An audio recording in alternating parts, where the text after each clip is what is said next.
starting tomorrow, what are you going to do that'll make a change in your life's direction?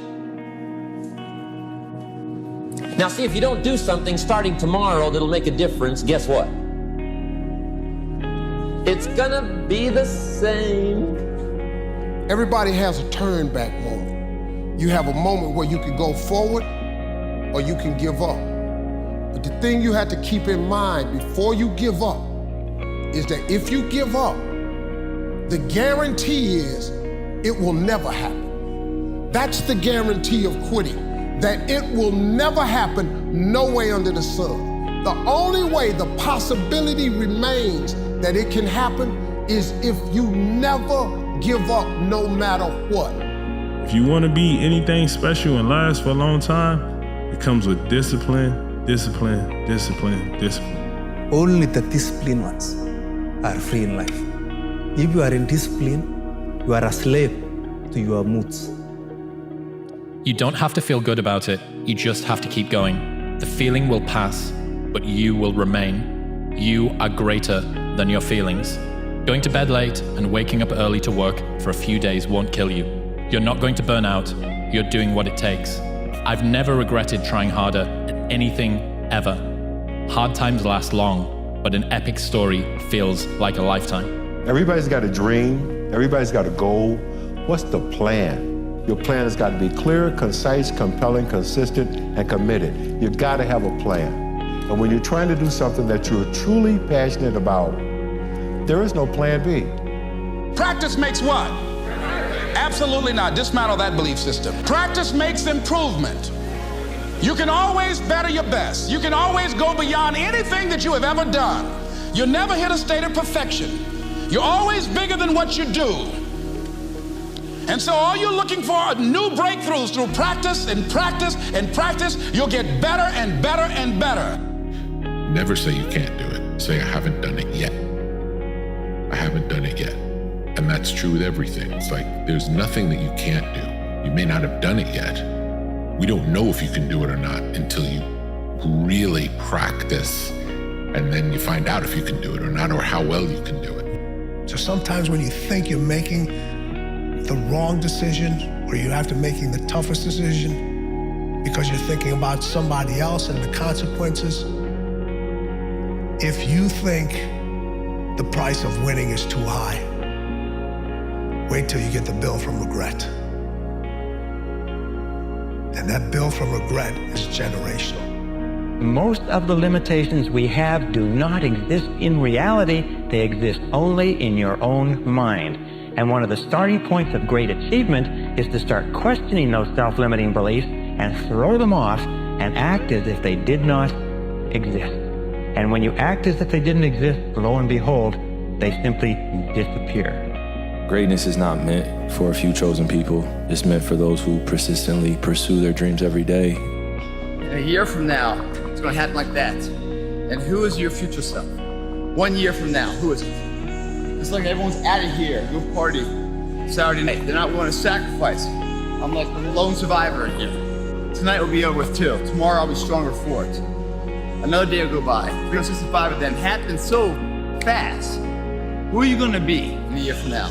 And in a year from now, does that future person hold regret or pride? We know that day's coming. If you give up on your dreams, what do you have left? Nothing. Once you become obsessed with something, it's okay to be unbalanced for a while. It's okay. Don't be all this stuff people say, you gotta be balanced. To be the best in the world at what you do, it's not about being a Navy SEAL, people.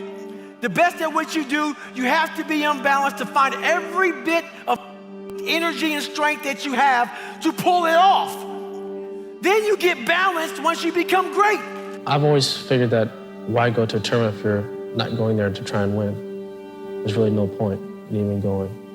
That's the attitude I've had my entire life, and that's the attitude I will always have. As I would explain to my dad, second sucks, the third's even worse. That's just a feeling. But on tour, that's not too bad sometimes, though. That's not too bad, but I want to win. That's just my nature.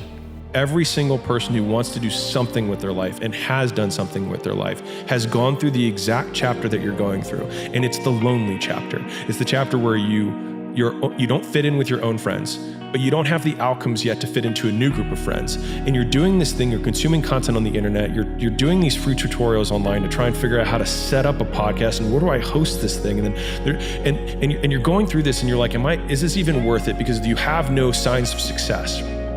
How many times do you have to hear, if nothing changes, nothing changes? I probably heard that first when I was 10 years old. If nothing changes, nothing changes. And yet, somehow we expect things to change. You think you're gonna get in better shape. You think you're gonna get more money. You think your relationship is gonna improve. You think you're gonna get promoted. You think you're gonna get a raise. You think the world is going to get better without you doing anything, but it isn't. Nothing is going to change unless you change what you're doing. Change the time that you wake up. Change what you do when you get out of bed. Change what you do with your time. That's what you need to do. You have to change some things or nothing will change. Don't search for defining moments because they will never come. The moments that define you have already happened, and they will already happen again. Take ownership. Take extreme ownership. Don't make excuses.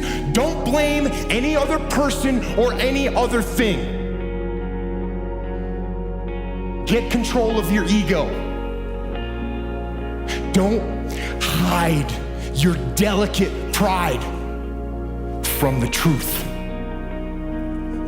Take ownership of everything in your world, the good and the bad.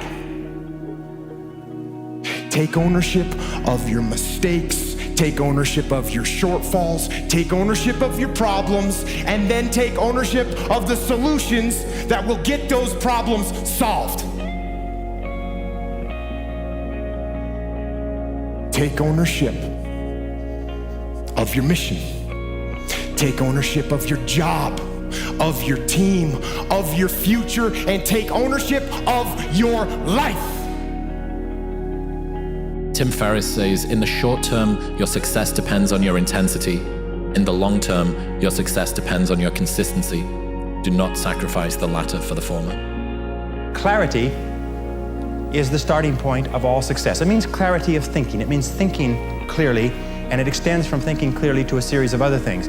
With regard to clarity, it means the ability to determine exactly what it is that you want to be, have, or do in life. And the more I study successful men and women, the more I find that every single one of them, the top 5%, are very clear about where it is they're going and what it is they want to accomplish. And when I look at unsuccessful men and women, or men and women who seem to be unhappy and floundering, I find that almost invariably, they have a very, very limited sense of direction, sometimes no sense of direction at all. I'm always pushing that limit because I know that within pushing these limits, there's always more. Thomas Edison conducted 1,000 failed experiments because the 1,001st was the light bulb. Fall forward. Every failed experiment is one step closer to success. You've got to take risks, and I'm sure you've probably heard that before, but I want to talk to you about why that's so important. First, you will fail at some point in your life. Accept it. You will lose. You will embarrass yourself. You will suck at something. There's no doubt about it. If you don't fail, you're not even trying. My wife told me this great expression. To get something you never had, you have to do something you never did. Hopelessness is a state of mind. Don't live your entire life hopeless and unfulfilled. Now, as long as you're moving towards your dream, you say, Dwayne, what if? That is exactly when you jump. Otherwise, you end up staying in the same place your whole life. And that I can't do. My high school, work through the weakness, fight through the temptation, hold the line. Hold the line, maintain the the discipline. It is not easy, but it is worth it. Because discipline equals freedom. Develop the qualities of courage and persistence. I said before, the biggest single obstacle to success is the fear of failure. The antidote to the fear of failure is the habit of courage. And what we know is that you need two types of courage to succeed. The first type of courage is the courage to begin. It's the courage to launch with no guarantees of success.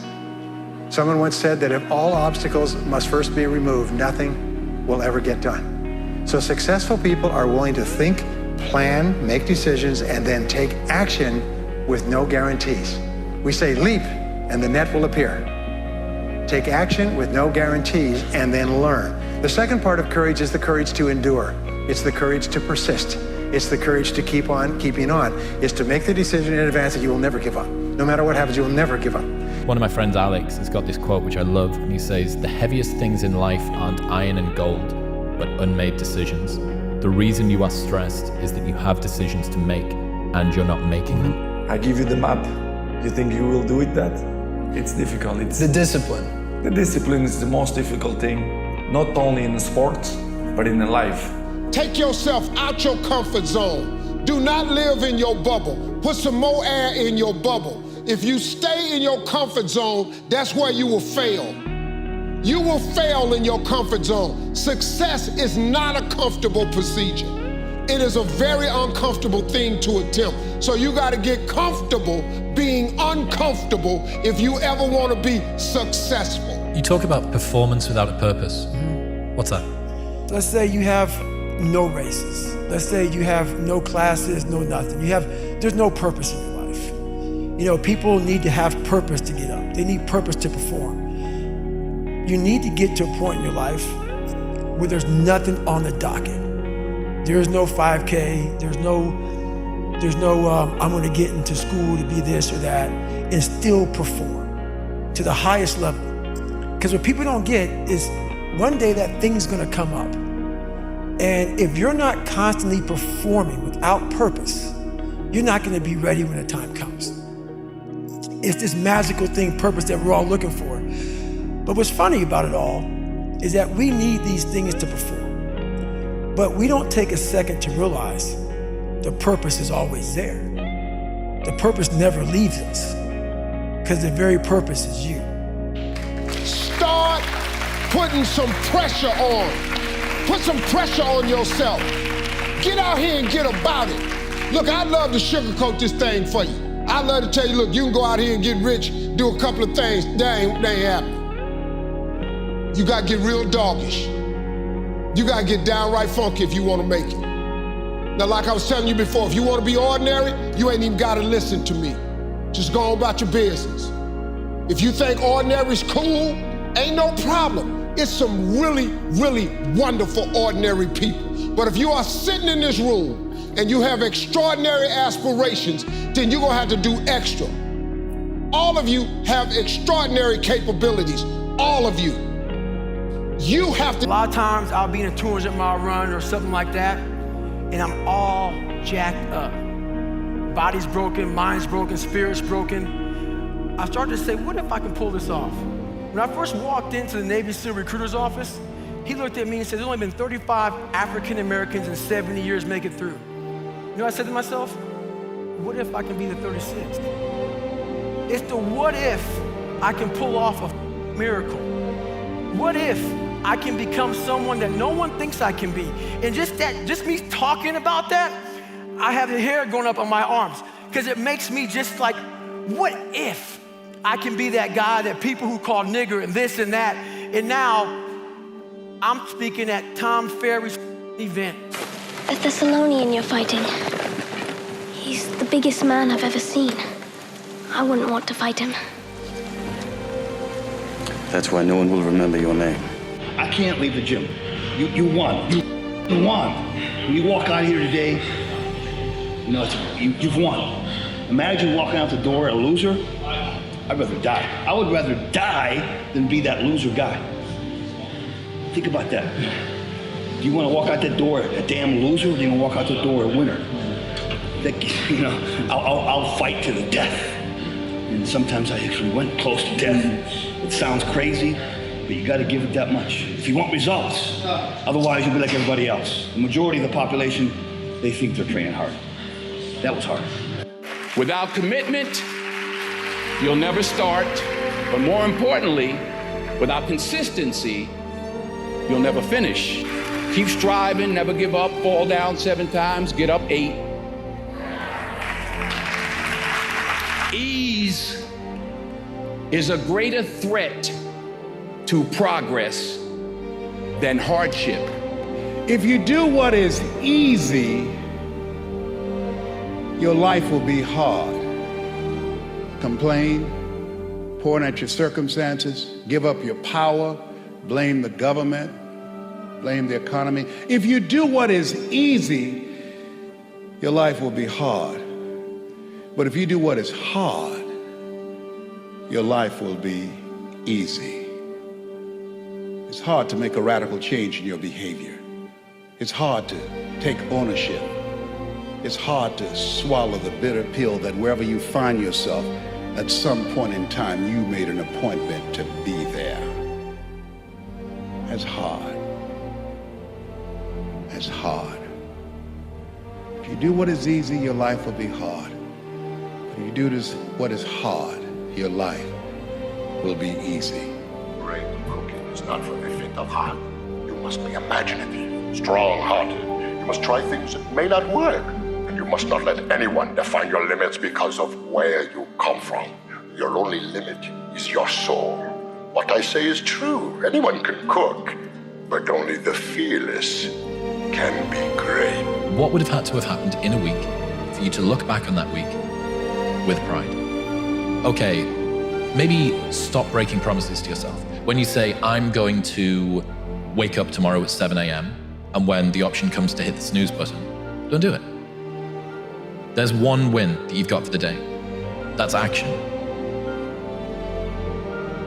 The path of the exceptional person is one of an exception, which means that you are not with other people. And rather than fighting that or bemoaning it, see it as an indicator that you're on the right path. Because if everyone else were cheering you on, then it means you're not in the right place, because it means you're just like everyone else, and that's not where you want to be. When you were born, you are a phenomenon. You are unique. Your DNA has never occurred in the history of the universe, going back billions of years. It will never occur in the future.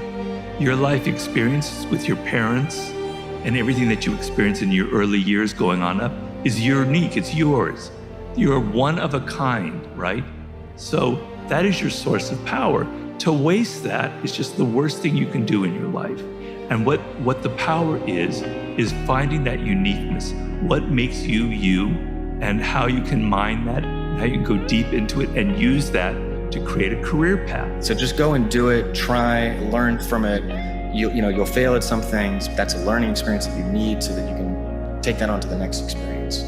And don't let people who you may respect and who you believe know what they're talking about, don't let them tell you it can't be done. Because often they will tell you it can't be done. And it's just because they don't have the courage to try it. See if you can find some ways to multiply your value to the marketplace. And he said your income will immediately start to change. Up until then, I was hoping that the economy would change. I was hoping that my company would change. I was hoping that my paycheck would change. I was hoping that circumstances outside would change. And then here's what I found out. It isn't going to change. So then my question was, if it isn't going to change, how will my life ever change? And here's what my teacher taught me. When you change, everything will change for you. When you get better, everything will get better for you. And that's where I picked up that phrase, for things to change, you've got to change. You don't have to change the marketplace. You don't have to change the marketing plan. You don't have to change the economy. You don't have to change countries. You don't have to change circumstances out there. All you've got to do is look within and see if you can change yourself for the better. And as you change, things will start to change for you. Now, fear is going to be a player in your life, but you get to decide how much. You can spend your whole life imagining ghosts, worrying about the pathway to the future, but all there will ever be is what's happening here, and the decisions we make in this moment, which are based in either love or fear. So many of us choose our path out of fear disguised as practicality. What we really want seems impossibly out of reach and ridiculous to expect, so we never dare to ask the universe for it. I'm saying I'm the proof that you can ask the universe. Those who have swords and know how to use them, but keep them sheathed, will inherit the world. You should be a monster. You know, because everyone says, well, you should be harmless, virtuous. You shouldn't do anyone any harm. You should sheath your competitive instinct. You shouldn't try to win. You know, you don't want to be too aggressive. You don't want to be too assertive. You want to take a back seat and all of that. It's like, no, wrong. You should be a monster, an absolute monster, and then you should learn how to control it. Do you know the expression, it's better to be a warrior in a garden than a gardener in a war? Right. Well, the opportunity takes place usually when you're young and you don't have any responsibility. That's when you have your options. Well, your options are severely limited the more you gather responsibilities. Like if I had to, as a 51-year-old father of 3, married man, pays taxes, has a house and a mortgage and a business and all that jazz, if I had to quit everything now and struggle the way I struggled as a stand-up comedian, it would never work. But the only way I could be this person now is if I took that chance when I was 21, when I was dead broke and had my cars repossessed and all that stuff. That's the only way you ever get where you want to go. You have to take a path that's dangerous, and most people want to take the safe path. The safe path leaves you stuck in quiet desperation almost every time. It's hell. See something, I see an opportunity, I'm gonna go for it. Yeah. You know what I'm saying? We're all gonna die one day. Yeah, it's true. So we live like that. Live like you could die tomorrow.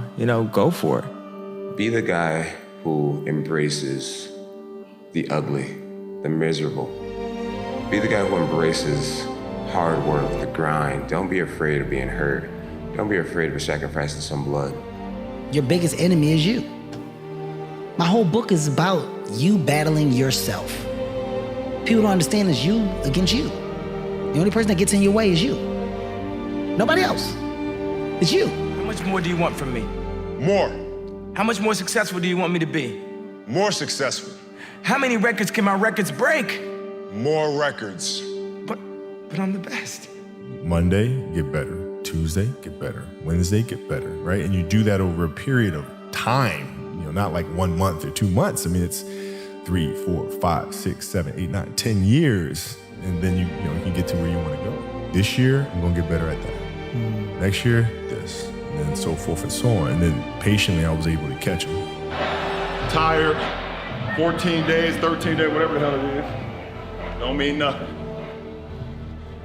Tired is only in the mind. You tell yourself you're tired, you're gonna be tired. I don't get tired. Life is hard. Okay, fellas, life is hard. It's always been hard from the beginning, and it will always be hard. The Bible says man's days are few and full of trouble. Work hard. Be somebody. Be something more than what you see in the mirror. Let the world be your mirror.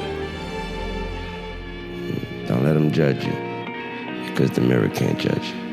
You judge what you see in it. Life's not easy. Life is not easy. It is not. Don't try to make it that way. Life's not fair. It never was. It isn't now, and it won't ever be. Do not fall into the trap, the entitlement trap, of feeling like you're a victim. You are not. Get over it. Get on with it. And yes, most things are more rewarding when you break a sweat to get them. You're born with a gift. If not that, then you get good at something along the way. And what you're good at, you don't take for granted. You don't betray it.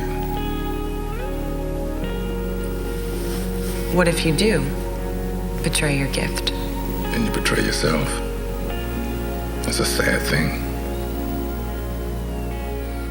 Which way does a tree fall? Down? A tree falls the way it leans. Be careful which way you lean. When we were kids, my mom hung a poster over our bed. It had a picture of a bumblebee, and under the picture, the caption read, "According to all aerodynamic laws, the bumblebee cannot fly because its body weight is not in the right proportion to its wingspan. But ignoring these laws, the bee flies anyway." The overthinking can be an excuse for actual fear. And same thing with like, oh, I'm a perfectionist. That's also fear. It's fear of not being perfect. And then on top of that, low confidence. Well, if you have low confidence, guess what? You're afraid. Your confidence is low. You're not sure of yourself, so you sit around and think about doing it instead of actually doing it. And then anxiety. Well, yeah, anxiety actually is fear. You're afraid to do something. And then IQ. Now that might be, I guess, maybe someone has a high IQ and therefore they're thinking a lot. And maybe that's not fear. But let me ask you a question. If you're so smart, then why aren't you taking action and making something happen? So you get a big IQ, that's no excuse to sit around and overthink things. Especially because if you're so smart, why can't you come up with a quick solution? Why can't you realize that overthinking is actually causing the problem harm? It's not moving the problem forward. So quit thinking so much and take action. Roll the Dice or Go All the Way by Charles Bukowski. If you're going to try, go all the way. Otherwise, don't even start. If you're going to try, go all the way. This could mean losing girlfriends, wives, relatives, jobs, and maybe your mind. Go all the way. It can mean not eating for 3 or 4 days. It can mean freezing at a park bench. It can mean jail. It can mean derision, mockery, isolation. Isolation is the gift. All the others are a test of your endurance, or how much you really want to do it. And you'll do it, despite rejection and the worst odds, and it will be better than anything you can imagine. If you're going to try, go all the way. There's no other feeling like that. You'll be alone with the gods, and the nights will flame with fire. Do it. Do it. All the way. All the way. You will ride life straight to perfect laughter. It's the only good fight there is. Pressure changes everything, pressure. Some people, you squeeze them, they focus. Others fold. Can you summon your talent at will? Can you deliver on a deadline? Can you sleep at night? People don't have to like you. People don't have to love you. They don't even have to respect you. But when you look in the mirror, you better love what you see. So I just got through working out, and this guy goes, "Hey, Goggins, you on that winter arc shit?" I'm like, what the fuck is winter arc? He's like, well, people are like setting goals for the winter time, like working out more, sleeping more, just better habits and goal setting, shit like that. I go, motherfucker, I'm on 365. It's not an arc, it's a fucking circle. I've been on it for like 30 fucking years. It's a circle that keeps going around and round and round. Winter, spring, summer, fall. Motherfucking winter, spring, summer, fall. Have enough pride in your fucking self to not have this hacky to get motivated. Love yourself enough to stay motivated 360 fucking arc. Do a circle, stay hard. It feels like we have such a long way to go. I know. But look how far we've come. I just don't think I can do this. I'm never going to find a home. You know, sometimes your mind plays tricks on you. It can tell you you're no good, that it's all hopeless. But I've discovered this. You are loved and important. And you bring to this world things that no one else can. So hold on.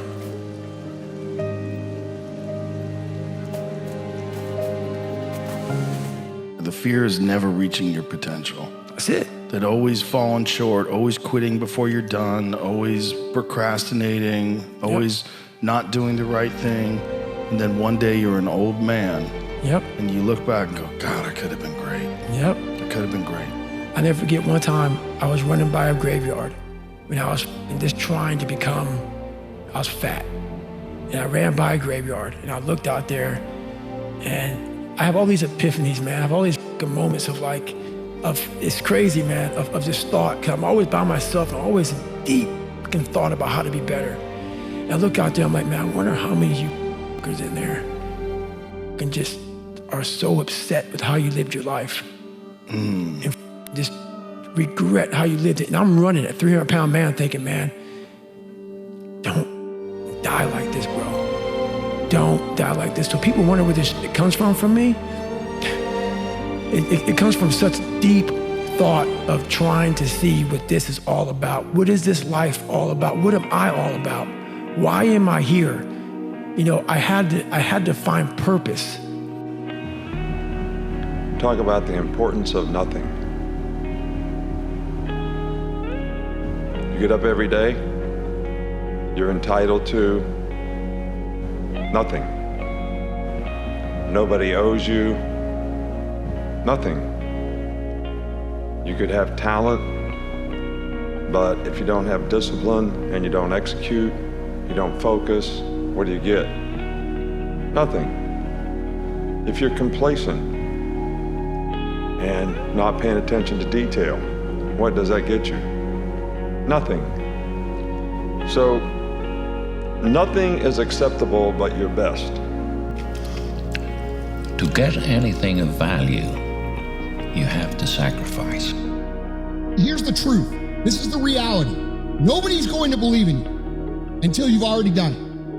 Nobody's going to come and celebrate with you until you've already done it. The work is going to come before the belief, which means you're going to have to work for a long fucking time by yourself with no applause, with no awards, with nobody telling you good job. And then once you start to build something and people start to see the momentum and they start to see the result and you start doing some things, then you're going to get a little belief. And then what's going to happen is you're going to believe. And then what's going to happen? You're going to go do a little bit more work and a little bit more work. Results are going to come more. More people are going to believe. Nobody fucking believes in you because you haven't done anything yet. My reason for the book is to make people understand, yo, we all are great. We all should think that we're great. There's no reason for you to not think that you're great. If you don't think you're great, ask yourself why. Why don't you think the highest of yourself? When you do, people have no choice but to follow suit. Is there any limit to your ambition? No. Or any limit to what you think you can achieve? No. Well, no. Because I think right now, if I was to quit rapping and I said I want to go to the NBA, I would be in the NBA. No, you wouldn't. Yes. No, you wouldn't. Yes, I would. No, you wouldn't. Yes, I would. Why would you think you could make it to the NBA? Because I think I can do anything. I got a 585 on my SAT, Confessions. I didn't even take mine. Confessions. They give you 400 for putting your name on the paper. It's a true story. Wow. I guessed ABACADA. I did abacadabra all the way down. It's a true story. Swear to God. Hand on my mother's grave. ABACADA. All the way down. I didn't care because it was a class trip that same day. I wanted to go Great Adventure. I was told that not taking my SAT seriously would prohibit me from furthering myself in life. That's what I was told. At the moment, I said, damn, maybe I should have applied myself. Maybe I should have did different. When I saw all my friends get their test scores back and they were ecstatic, 800s, 900s, 960s, everybody's going to college. I felt like the biggest idiot in the world. The biggest idiot in the world, because the same people that I went and rushed to go to Great Adventure with, they had taken the SAT the week before. They already got their work done. They did everything they were supposed to do, so that moment of fun was real fun for them. I was the only dumbass that didn't prioritize and take care of my So I'm the only one going to community college. Everybody else off to Villanova, Temple University, Drexel University. God damn, I just got left behind. Why didn't y'all tell me that y'all did it the week before? How come y'all ain't tell me that we was serious about the college shit? Y'all ain't tell me y'all was trying to go to Temple or Drexel? Oh, wait. It's because my life isn't their life. They're focused on themselves. Wow, they're doing what they're supposed to do. Hey, Jack, go sit by yourself and figure it out, because that's where you should be. Lesson learned. Any opportunity given should be taken serious from this point on. Because if not, you can find yourself feeling just like this. Reach out to better yourself, because when you do that, things expand. You understand we are in control of our own destiny. It is on Wednesday of Hell Week that you paddle down to the mud flats and spend the next 15 hours trying to survive this freezing cold, the howling wind, and the incessant pressure to quit from the instructors. As the sun began to set that Wednesday evening, my training class, having committed some egregious infraction of the rules, was ordered into the mud. The mud consumed each man till there was nothing visible but our heads. The instructors told us we could leave the mud if only 5 men would quit. Only 5 men, just 5 men, and we could get out of the oppressive cold. Looking around the mud flat, it was apparent that some students were about to give up. It was still over 8 hours till the sun came up. 8 more hours of bone-chilling cold. The chattering teeth and the shivering moans of the trainees were so loud, it was hard to hear anything. And then one voice began to echo through the night. One voice raised in song. The song was terribly out of tune, but sung with great enthusiasm. One voice became 2, and 2 became 3, and before long, everyone in the class was singing. The instructors threatened us with more time in the mud if we kept up the singing, but the singing persisted. And somehow the mud seemed a little warmer, and the wind a little tamer, and the dawn not so far away. If I have learned anything in my time traveling the world, it is the power of hope. The power of one person, a Washington, a Lincoln, King, Mandela, and even a young girl from Pakistan, Malala. One person can change the world by giving people hope. So if you want to change the world, start singing when you're up to your neck in mud.